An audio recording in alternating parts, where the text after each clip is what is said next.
And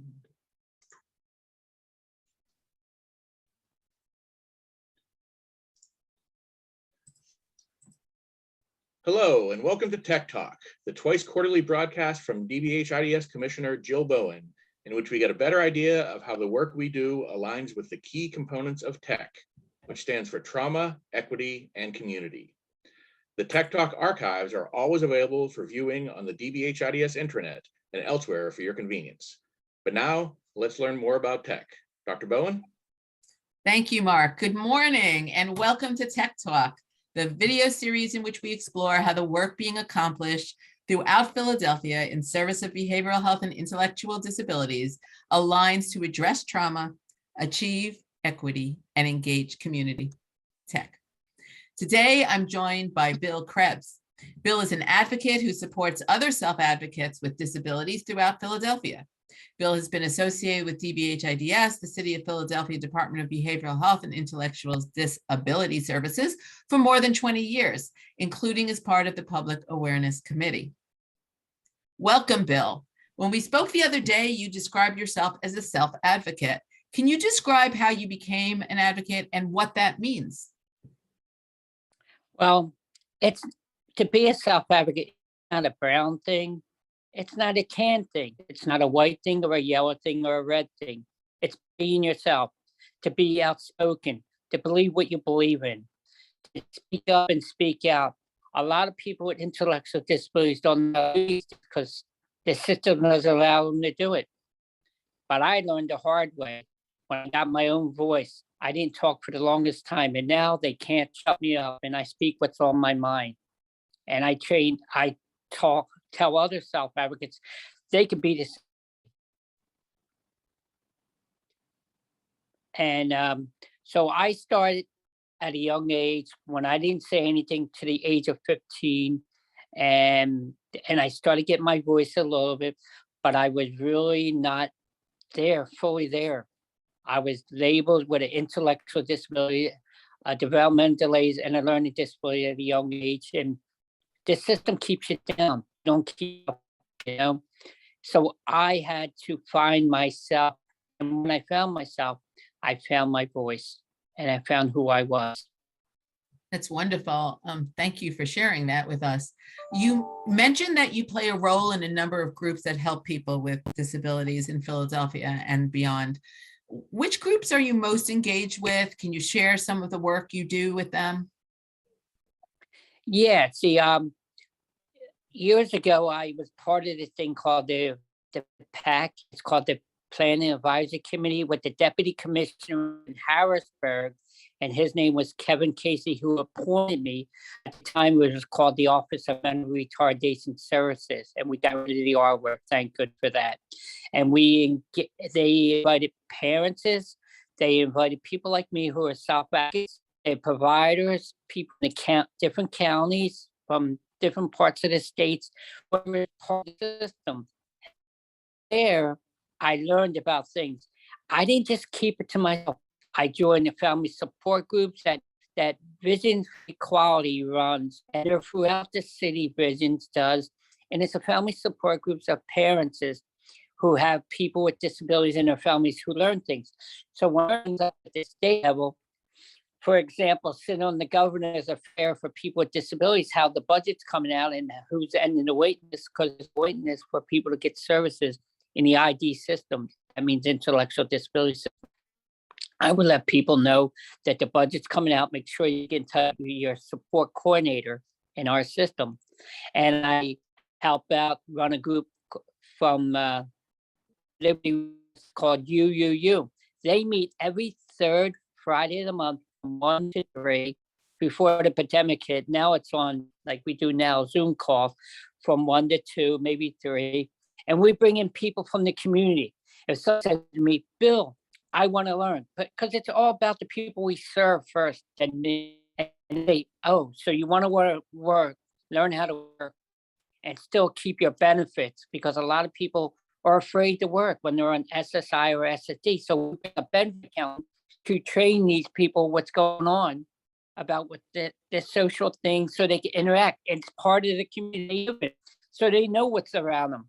I was invited just said, like I said, even I did federal government. I was invited to sit with the President of the United States when it was Barack Obama for the Committee for People with Disabilities, how employment means so much important to people with disabilities.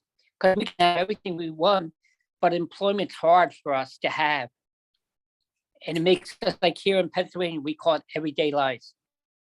This is really incredible, incredibly important for people to know, and incredible work that you've been doing. And you're really talking about equity, and you're really talking about community.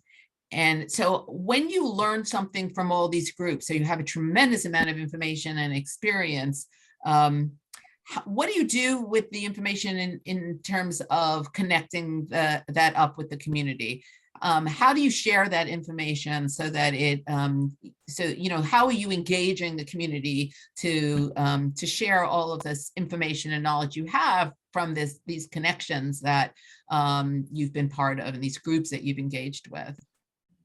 As I said, I volunteer my expertise. This is not a paid position. We don't get paid.